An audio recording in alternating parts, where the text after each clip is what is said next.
19장은 심판이 일어날 것에 대한 천사의 예언과 함께 실질적으로 그 천사의 예언에 따른 심판이 어떤 내용인지를 전개하고 있습니다. 그래서 19장의 말씀은 심판은 성도들의 찬송의 기회라 그래서 1절부터 6절은 다가올 바벨론의 심판에 대한 선언, 역시 하나님의 왕권에 대한 성도들의 찬송의 기초다.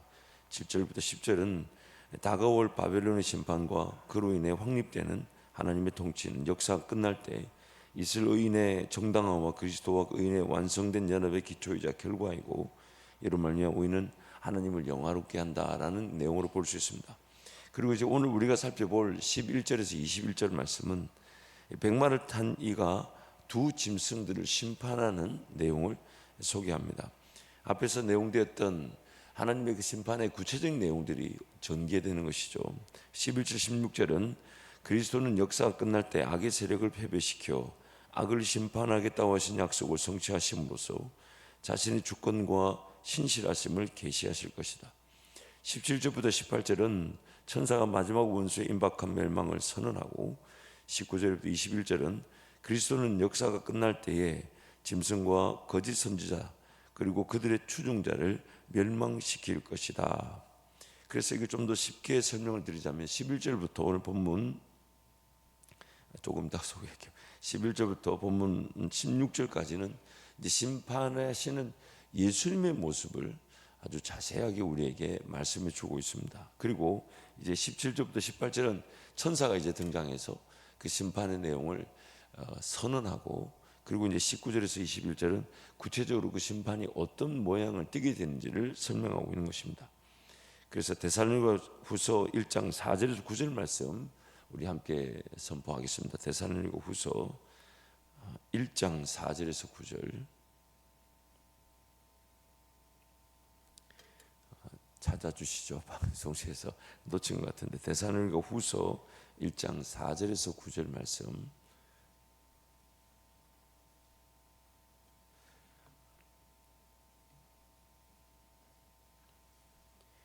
데살로니가후서 1장 4절에서 9절입니다. 데살로니가후서 1장 4절에서 9절 한 절씩 교독하겠습니다.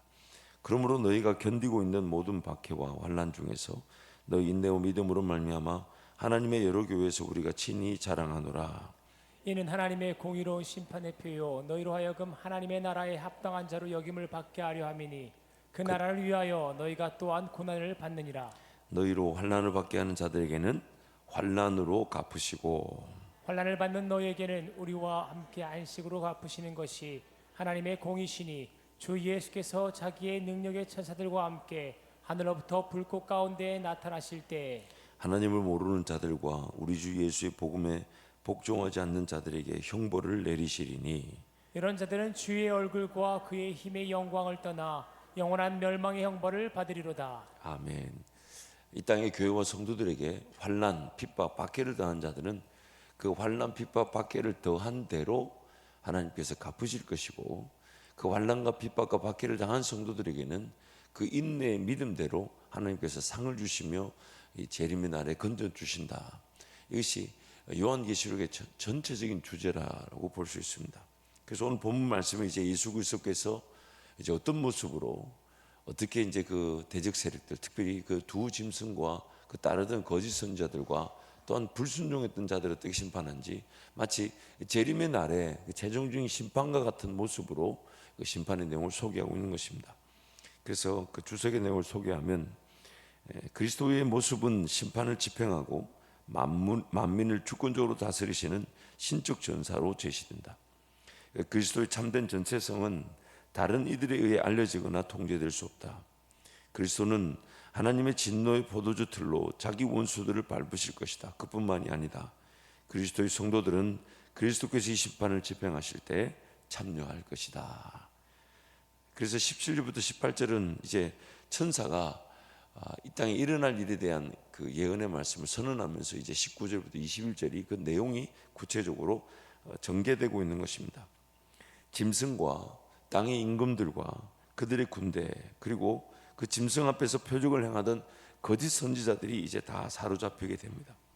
또한 그 거짓 선지자들을 통해 그 짐승의 표를 받고 우상처럼 짐승을 따르던 자들도 함께 잡혀서 유황불 붙는 못에 던져지게 되고, 그 외 나머지 심판받을 사람들은 예수님의 입에 나오는 검, 즉 말씀에 의해 죽임을 당해 모든 공중에 나는 새가 와서 심판받을 이들의 살을 잔치처럼 먹게 된다는 것입니다. 그래서 천사가 하나님의 잔치라는 표현을 쓴 것은, 오늘 예수 그리스도를 믿고 구원을 받는 성도들은 어린 양의 잔치에 들어가게 되지만, 그러나 하나님을 거절하며 예수 그리스도를 따르지 않았던 자들은 그 공중에 나는 새들에게 잔치거리가 되고 만다는 것을 이렇게 역설적으로 비교하고 있는 것입니다. 그래서 이러한 심판을 단행하는 분이 바로 예수 그리스도이십니다. 그래서 심판을 단행하시는 분으로서 예수님을 11절에서 16절이 소개하고 있는 것입니다. 그래서 11절에서 16절에 나오는 예수님의 소개에 대한 말씀들을 하나씩 한번 살펴보도록 하겠습니다. 만왕의 왕이 되시고 만유의 주가 되신 예수 그리스도께서 모든 악을 심판하시는데, 그분은 어떤 모습을 띠고 나오시느냐? 본문 말씀 보면 백마와 그것을 탄 자라는 표현을 씁니다. 예수 그리스도를 따르는 성도들의 거룩과 순결이 강조된 것일 뿐 아니라 최후의 심판을 통해 진리가 반드시 정당화된다는 것을 성경이 강조하는 것이죠. 성경이 말하는 흰옷은 예수 그리스도 그분의 성도들, 세마 보옷을 입어 순결함과 정직함으로, 거룩함으로 예수 그리스도를 믿고 따르는 자들을 강조하는 것이고, 그 흰옷 입은 성도들의 이제 궁극적인 주가 되시는 예수님을 이제 그 백마를 탄 승리의 전사로 표현하는 것이죠. 또한 예수님을 충신과 진실이라는 이름을 가졌다라고 표현하시면서, 예수께서 악인 심판의 약속을 이루시고 그분 이름과 그분을 따르는 이들의 신원에 응답하심이 충성되고 진실하심을 성경이 말합니다. 예수 그리스도는 반드시 성도들의 기도에 응답하시는데, 그 성도들의 기도에 응답하시는 그분이 신실하시고 진실하시고 충성되신다는 것이죠. 또한 그분을 그 눈은 불꽃 같고라고 표현합니다. 예수 그리스도의 시선에서 감추어져 있을 수 있는 것은 없습니다. 그분은 모든 생각과 마음을 살피시는 분이십니다. 또한 예수님을 그 머리에는 많은 관들이 있다라고 하면서, 예수님의 통치 주권은 모든 통치자들의 권세와 주권을 능가합니다.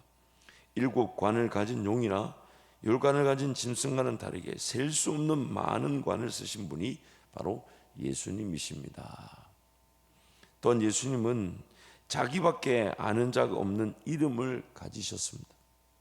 오직 예수님만이 그분의 존재와 관계의 비밀을 아십니다.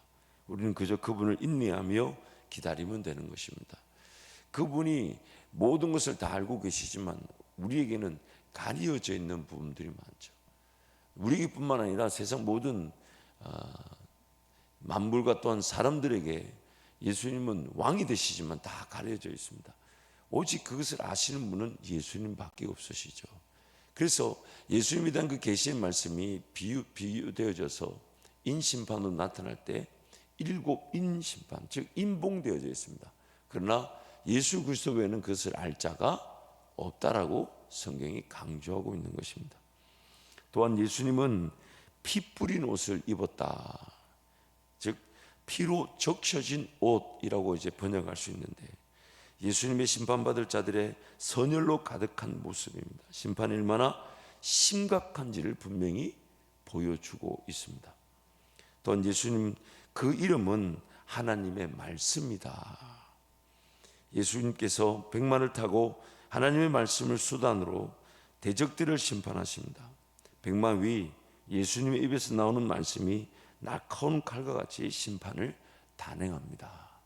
그래서 예수님의 모습들을 이 11절에서 16절에서 심판하시는 예수님이 어떤 모습으로 이 심판을 단행하시는지를 소개하고 있는 것입니다. 그래서 그 심판하시는 예수님의 심판의 도구가 다름 아닌 예수님 그분 말씀이신 그 말씀이 심판의 도구이기도 하다고 말씀하죠. 그래서 히브리서 4장 12절에서 16절이 이렇게 우리에게 말씀을 전하고 있습니다. 유명한 말씀 우리 함께 선포합니다. 하나님의 말씀은 살아있고 활력이 있어 좌우의 날선 어떤 것보다 예리하여 혼과 영과 및 관절과 골수를 찔러 저기기까지 하며 또 마음의 생각과 뜻을 판단하나니 지으신 것이 하나도 그 앞에 나타나지 않음이 없고 우리의 결산을 받으실 이의 눈앞에 만물이 벌거벗은 것 같이 드러나느니라. 그러므로 우리에게 큰 대제사장이 계시니 승천하시니 곧 하나님의 아들 예수시라. 우리가 믿는 도리를 굳게 잡을지어다. 우리에게 있는 대제사장은 우리의 연약함을 동정하지 못하실 리가 아니요 모든 일에 우리와 똑같이 시험을 받으시니로되 죄는 없으시도다. 그러므로 우리는 긍휼하심을 받고 때를 따라 돕는 은혜를 얻기 위하여 은혜의 보좌 앞에 담대히 나아갈 것이니라. 아멘.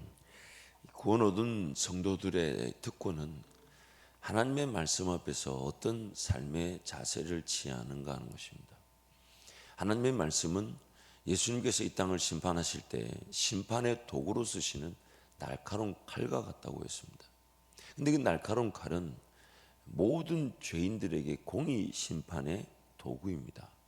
단지 그 죄인들 중에 예수 그리스도의 피로 값주고 산 백성들과 아닌 자들이 있을 뿐인데 그 날카로운 칼이 하나님의 백성이라 하지만 여전히 죄인의 본성을 갖고 있는 우리에게도 동일하게 찔러 쪼개신다는 것입니다.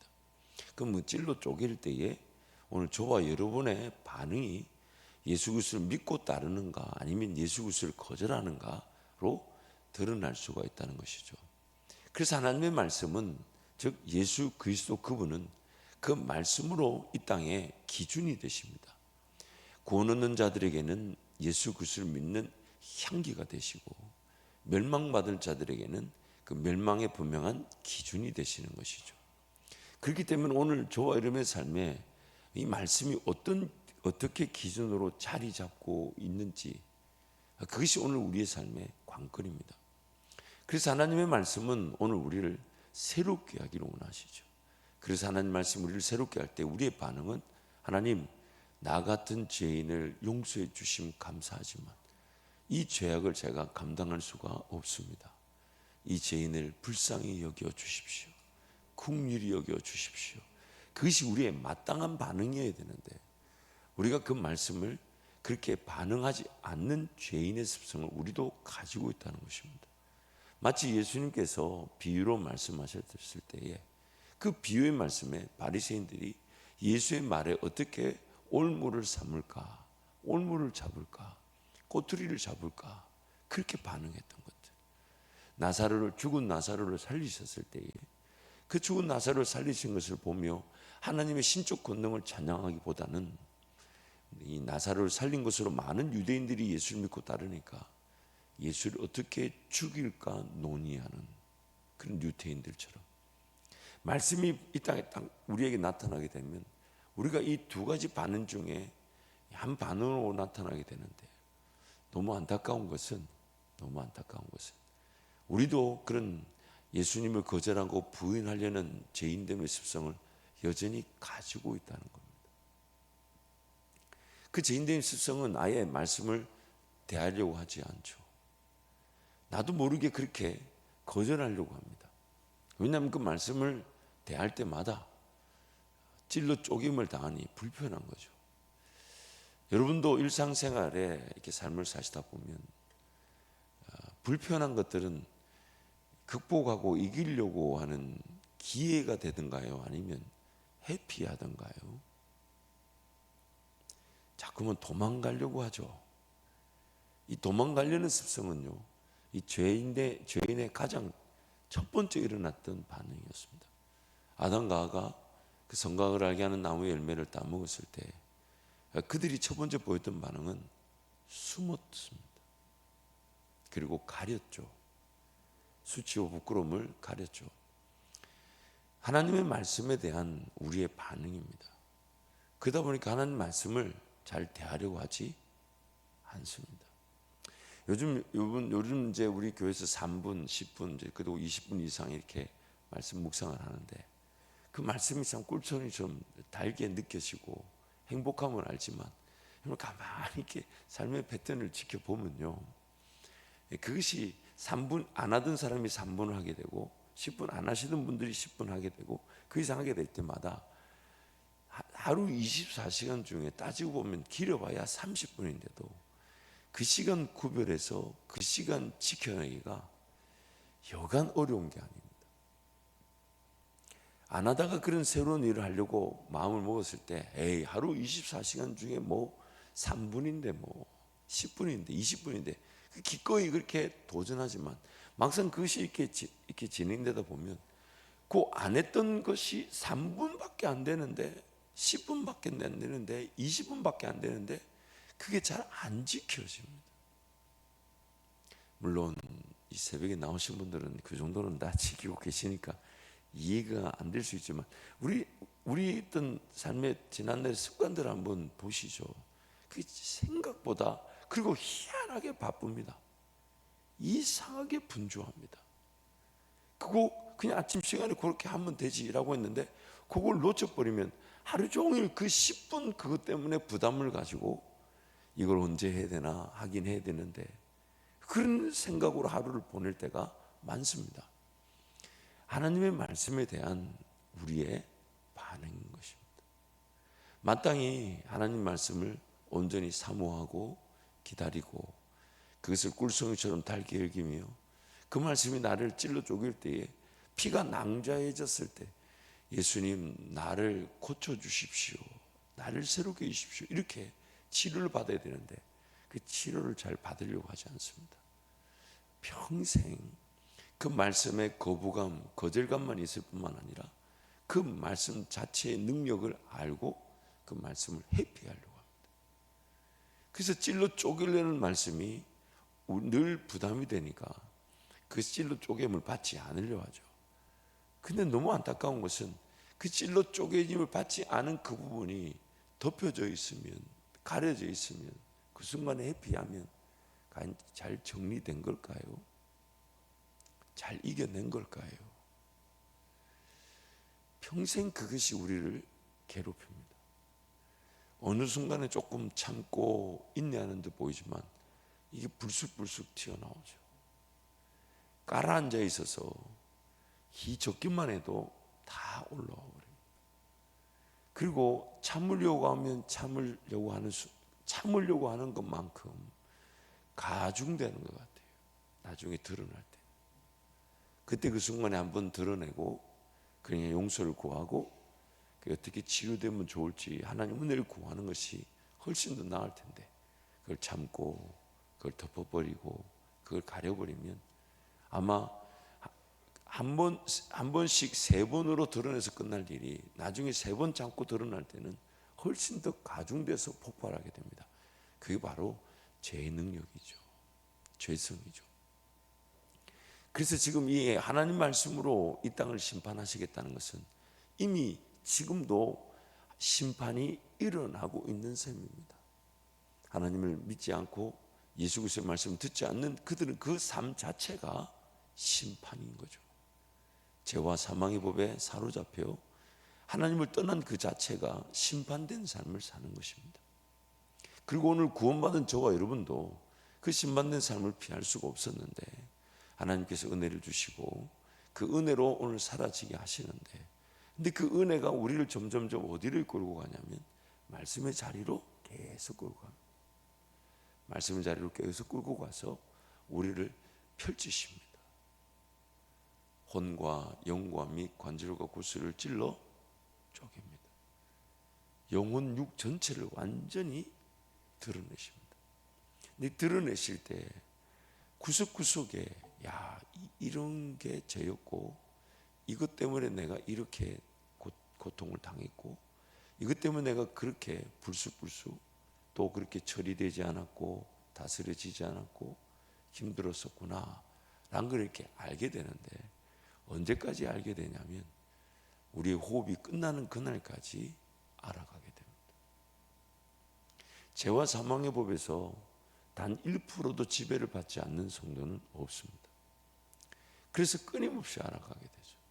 근데 끊임없이 알아갈 때마다 저와 여러분의 고백이 뭐냐면 정말 예수님 말고는 이것을 고치실 분은 없다는 것인데 그것이 또 인간적인 욕심이 또 작용하게 되면 또 도망가고 회피하고 그 말씀 듣기를 거절하고, 그래서 뭐 찔러 쪼갰을 당하는 것보다는 그냥 좀 위로만 해주면 좋겠고 격려만 해주면 좋겠고, 물론 그런 어떤 상태와 수준에 있는 성도도 우리가 적극적으로 섬겨야 되겠지만은, 그것은 어떤 섬기는 자들이, 가르치는 자들이 그것을 좀 배려하고 그렇게 말씀을 전할 때가 있겠지만은, 말씀을 받는 개개인의 성도는요, 저와 여러분은 어떻게 될까요?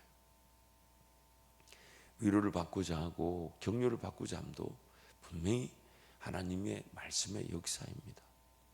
하지만 그거보다 더 큰 은혜는 찔러 쪼갰을 받는 것이죠. 왜냐하면 삶을 살아보니까 여러분도 아마 많이 경험하셨을 텐데, 나의 이 죄악을 발견하는 방법은 두 가지밖에 없습니다. 하나님의 말씀이 찔러 쪼개서 그 말씀, 즉 구약 이스라엘 백성들의 모습을 보면서 아, 나도 이렇지, 나도 이렇게 했네 라고 발견하든지, 아니면 그 죄가 기어이 가려져 있지 않고 관계 속에서, 사건 속에서 드러내서 상대방을, 그리고 나를 불편하게, 어렵게, 힘들게 만들었을 때야 그 죄의 힘을 발견하게 됩니다. 많이 아프죠. 많이 힘들죠. 많이 어렵습니다. 그럴 때 정말 내 자신이 발견되지 못한 채 살아왔던 것만큼 어려운 게 없다는 걸 알게 됩니다. 그렇게라도 하나님 말씀의 자리, 소중함이 깨달아지면 그것도 감사한데, 이 죄인들은 그렇게 자충우돌 사건 사고를 겪으면서도 말씀의 중요성을 잘 인지하지 못합니다. 그래서 정말 우리는 하나님의 은혜가 아니라면 정말 지켜질 수 없는, 보호되어질 수 없는, 안전할 수 없는 죄인들입니다.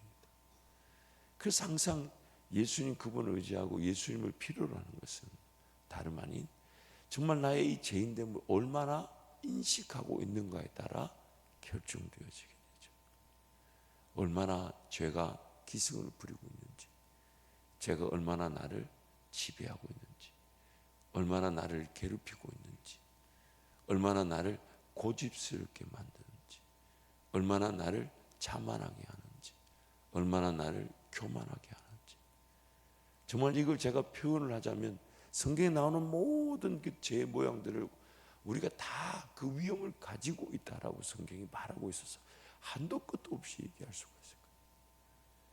그래서 오늘 또 우리는 뭐가 더 두렵고 떨려야 되냐면, 물론 그 두렵고 떨림이 하나님의 은혜로 더 나은 은혜의 두려움으로 자리 가겠지만, 1차적인 것은 오늘 또 그 죄라는 것은 얼마나 나를 지배할까, 얼마나 나를 괴롭힐까, 또 어떤 모양으로 드러나서 나와 또 나와 관계한 이들에게 상처를 만들고 아픔을 만들고 어려움을 만들까.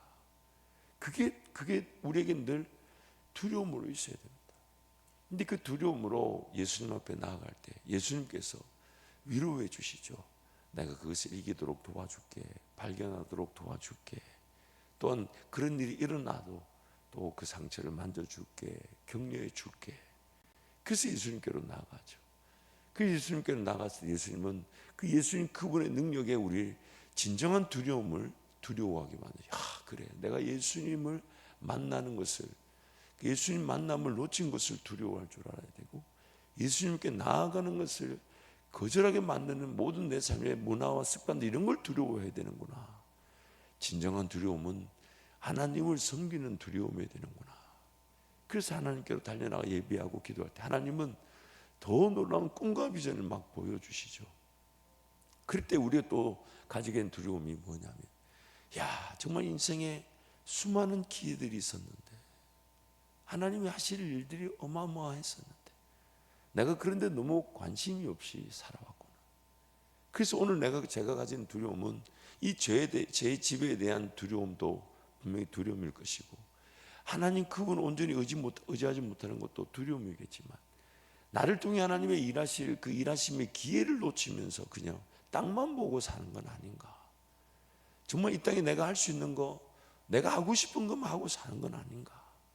하나님께서 나를 통해 더 놀라운 꿈과 비전을 갖게 하실 텐데 그 기회를 놓치고 사는 것은 아닌가. 그 두려움으로 사는 것이죠. 그래서 빌립보서 말씀에 우리 안에 소원을 두고 행한다 하실 때 그 앞에서 뭐라고 얘기합니까? 너는 두렵고 떨림으로 너희 구원을 이루라라고 말씀하고 있는 것이죠. 사랑하는 성도 여러분, 오늘 예수 그리스도 그분의 심판은 지금도 일어나고 있습니다. 예수 그리스도 그 말씀을 듣지 않으려고 하고 따르려고 하지 않는다면 그 삶 자체가 심판당하는 삶입니다. 심판을 피할 수가 없죠. 죄와 사망의 법에 얼마나 시달리겠습니까? 얼마나 괴롭힘을 당하겠습니까? 얼마나 또 쓰러지고 넘어지겠습니까? 그래서 오늘 우리는 그 예수 그리스도 말씀의 자리로 달려나오는 것이죠. 그리고 말씀의 자리에 달려나올 때마다 그 말씀이 주시는 위로는 먼저 찔러주시기를 원하시고 치시기를 원하십니다. 그래야만 하죠. 왜냐하면 그것이 진정한 치료가 되고 회복이 되고 나를 살리는 것이기 때문이죠. 당장은 어려울 수 있고 당장은 힘들 수 있지만 피가 낭자해진 마음으로 그렇게 하나님 앞에 엎드리는 거죠. 하나님, 더 발견하게 해주십시오. 더 깨닫게 해주십시오. 나 자신에 대해서 정말 철저하게 나의 죽음을 인정할 수밖에 없도록 하나님 나를 발견하게 도와주십시오.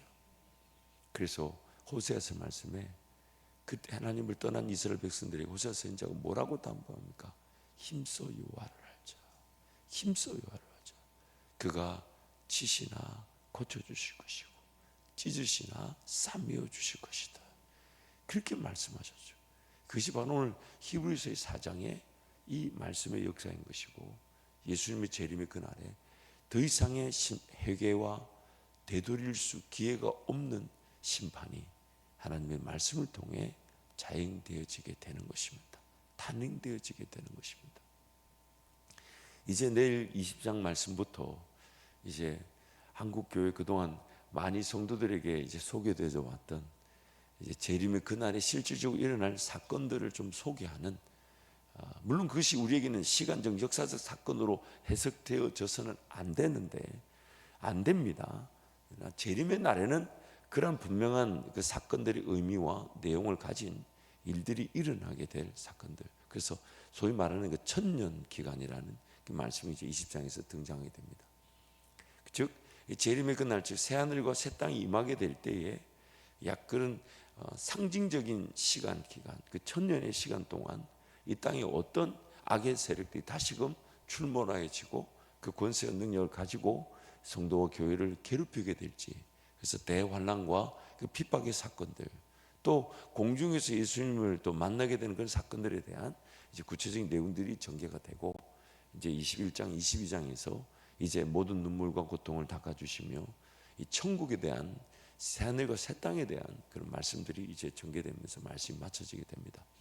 그래서 이제 이번 주 목요일, 금요일은 이제 그 재림의 전에 나타나게 될 마지막 대심판에 대한 구체적인 사건들, 우리가 시간적으로 해석할 수 없지만 그러나 상징적으로 분명히 그 구체적인 사건들을 이제 살펴보게 될 것이고, 그래서 다음 주는 이제 마지막 21장, 22장을 통해 천국에 대한 말씀들을 이제 살펴보려고 합니다.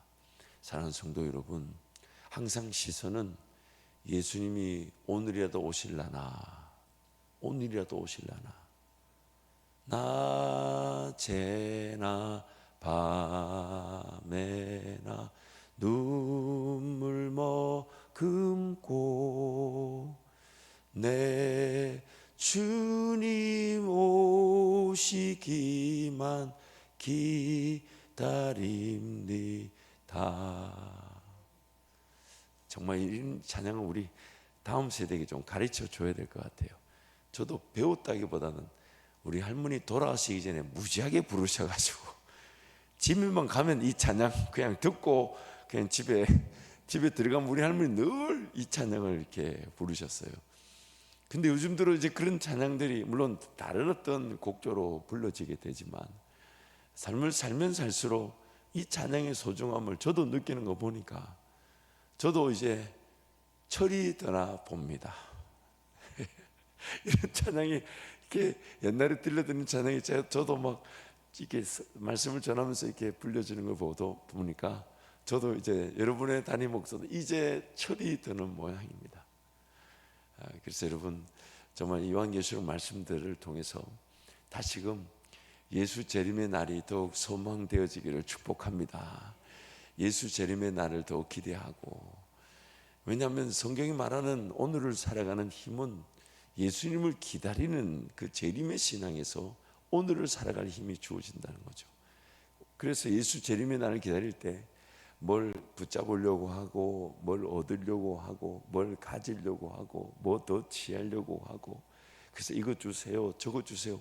아마 이 모든 기도 제목들이 예수님이 기다리는 재림 신앙으로 한번 걸러지게 되는 거죠. 그래요, 맞아요, 주님. 예수님 오시면 이 모든 게 지금 제가 너무 인간적인 걸 구하고 있네요. 그러나 예수님이 또 재림의 신앙으로 예수님을 기다린다 하지만 또 오늘 그 직면한 인생의 문제 어려움도 회피하지 않게 하시죠. 내가 그 사업의 기회 도와줄게, 지켜줄게, 인도해 줄게. 그럴 때 우리 기도 제목은 뭘 달라는 기도 제목보다는, 그러면 예수님 지금 이 사업의 상황에서 제가 예수님께 기도해야 될 제목들은 뭘까요? 제가 누릴 수 있는 은혜는 뭘까요? 제가 주님과 함께 동행하면서 또 이 일을 감당하며 더 하나님 영광을 볼 텐데 어떻게 감당할까요? 그것이 오늘 우리의 기도 제목으로 이렇게 바뀌어지게 되죠. 그래서 여러분 날마다 예수 재림의 신앙으로 오늘이 사라지기를 축복합니다. 어딘가 도망가서 예수님 재림을 기다린다는 이유로 우리가 이렇게 해피되어지고 우리만의 그런 굴랑을 만들어 살아갈 게 아닙니다. 그것은 불신앙이고 이단입니다. 세상 속에서 세상에 든 삶들을 우리도 살아내지만, 그러나 그 세상의 삶이 전부가 아니라 예수님 다시 오실 날을 기다리는 삶인데, 그 예수님을 기다리는데 예수님께서 오늘 또 살아갈 지혜를 주시고 인도자가 되어주시고 능력을 주시고 감당케 하실 때 우리의 고백은 그렇군요, 예수님 더 잘 기다려야 되겠습니다. 예수님 더 잘 바라봐야 되겠습니다. 예수님 말씀 더 의지해야 되겠습니다. 예수님께 더 예배해야 되겠습니다. 예수님께 또 끌어 기도해야 되겠습니다. 그래서 오늘에도 예수님 만나지만 남겨두신다면 예수님 능력으로 사라지는 삶을 살아가고 싶습니다. 그게 우리의 고백이니까 날마다 주님과 동행하는 어린 양 되신 예수님만을 따르는 모든 성도들이 되시기를 축복합니다. 함께 찬양하겠습니다.